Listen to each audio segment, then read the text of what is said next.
Hello everyone and welcome to Board Game Bits, the show where we talk about board game news. But first, a little public service announcement. From now on, I will be using the music made by a friend of mine, Bimanch. You can find him in the description below or just by googling Bimanch online. Back to the news. This week, the follow-up for The King's Gambit has been announced. Asmodee announces they are working on a Catan and Ticket to Ride cookbook. Isaac Childress partners with Lucky Duck Games for the Frosthaven support app. Asmodee launches Access Plus for disabled people. And Tiny Epic Vikings launches on Kickstarter. Horrible Guild announces King's Dilemma follow-up Queen's Dilemma. On their website, Horrible Guild has announced that they are working on the follow-up of King's Dilemma, which will be titled Queen's Dilemma. They actually already announced the game a while ago, somewhere in 2021, but now it's confirmed that it's going to be Queen's Dilemma. The game will have a similar structure and will take place in the same world, but now, instead of controlling a family as you did before, you're controlling one character throughout the story. If you haven't played King's Dilemma, it's a game where people choose a family at the start and they get a card that tells them what the values are of those families. And then a scenario is a problem that is presented to them and then they discuss how to solve the problem. It's very much a role play of a political situation. It's as if you're all in a chamber together and trying to convince each other and the king to do whichever outcome suits your family the best.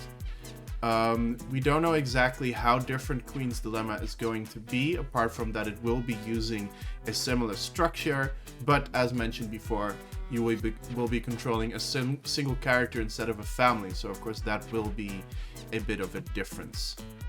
You can follow the Kickstarter using the link below, and there's also a link below that leads you to the Horrible Guild website. Asmodee partners with Ulysses Press for a Catan and Ticket to Ride cookbook.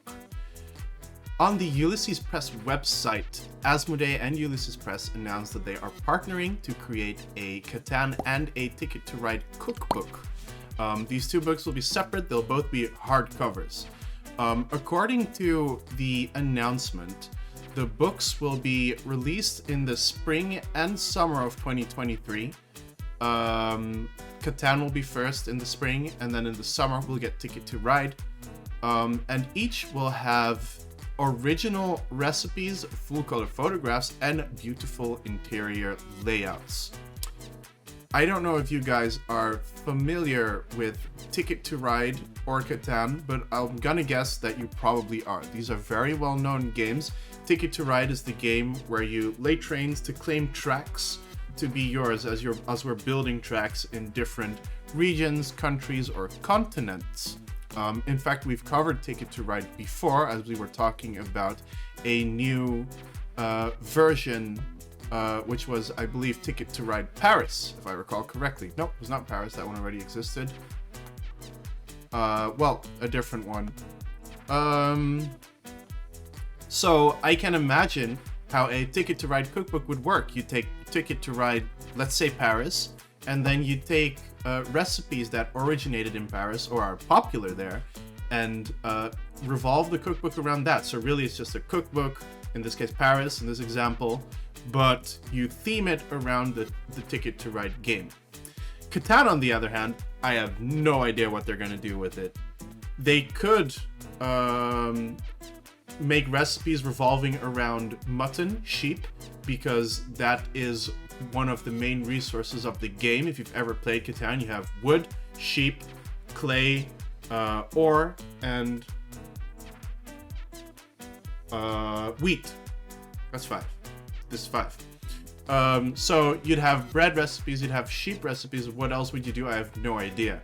And it also isn't really as if sheep is a very prominent thing, or not sheep. Food is a prominent thing in these games. I don't think food is featured anywhere. so I have no idea what to expect from a Catan cookbook, but I guess we will find out. The Fallofair Games teams up with Lucky Duck Games to create a Frosthaven helper app. On the Kickstarter page of Frosthaven, Isaac Childress has announced that Fallofair Games, the publisher of Frosthaven, will be teaming up with Lucky Duck Games to create a helper app. Frosthaven is the follow-up to the smash hit Gloomhaven, which has been on the top 1 of Board Game Geek on and off for the past, I think, 5 years, no longer probably, since it was created basically. So the follow-up Frosthaven is very highly anticipated. Just like the predecessor, Frosthaven will be a kind of open world style RPG with dungeon crawler gameplay.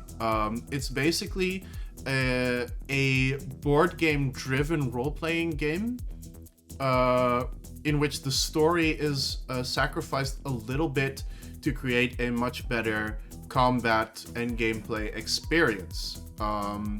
So if you're interested in role-playing games, but you want the combat, but you want it to be a little bit less narrative-driven and a little bit more gameplay-driven, something like Frosthaven or Gloomhaven are great. Of course, there is the heavy price tag of 100 euros for Gloomhaven, and I think Frosthaven is even 120. So that is quite expensive. That's something to consider. Lucky Duck Games, on the other hand, is a board game publisher and developer that mostly works on hybrid games. So that means that they combine the board games and apps by integrating a system where you use an app to explore the board games. Their most well-known examples of this are the Chronicle of Crimes series, games in which you are a detective and you're trying to solve a mystery. And you do that with the app, with which you scan cards and spaces on the board, and that will then pop up a bit of story and they'll tell you a bit about what's happening. It can even happen that you try to talk to a person, but you did it too late, and it turns out that that person's already dead, and you won't find out until you try to talk to that person through the app. So that is interesting. I hear a lot of good things about Chronicle of Crimes, but a couple of my friends also really disliked it, saying that it was just a QR scanner, the game. But Lucky Duck Games has also made some other pretty good games, like, let's see if I can spot it. Yeah, Small Islands, which is, it's kind of like the tile laying game Carcassonne. But I actually enjoyed it more. Apart from the fact, of course, that Carcassonne has about approximately 20 million expansions and you can mix and match what you want. But Small Islands is definitely worth checking out. And actually, if you are Dutch and you follow the XGN site, you can check out my review of the game. Asmodee launches Access Plus for disabled board game enthusiasts. In a more heartwarming story, Asmodee, the board game conglomerate, is launching the Access Plus Studio, which will make board games that are solely aimed at being fun for disabled people. These can be different disabilities, of course, but the games will be tailor-made to be fun to play and easy to play, regardless of the disabilities you have. Let's think, for example, of blindness, or perhaps you aren't able to use your hands as well. So picking up pieces can be tough, because of course board games traditionally have a lot of fairly small pieces. So if your motor skills aren't as good, then you might have trouble working these kinds of things. And this is the kind of problem that Access Plus is going to focus on. You can read more on their website. Tiny Epic Vikings has launched on Kickstarter. A little while ago, I reported on Tiny Epic Vikings and how it was launching on Kickstarter soon. Well, now it has actually launched, so you can go ahead and make a pledge if you want. The Tiny Epic series is a series of pocket-sized board games, revolving around little meeples that you can customize. They often have ways to hold weapons, so it's like a meeple with holes in the hand so you can press in a sword or something like that, that have been widely popular. They don't always review really well, and it also really depends on which game you have exactly, but they are generally quite loved by the populace, even though they aren't mechanically as great. Tiny Epic Vikings, naturally, will revolve around Vikings, presumably plundering of England and other European coastal countries. That's all for today's board game bits. Come back tomorrow for a video game bits, or wait 1 week for another board game bits. Bye!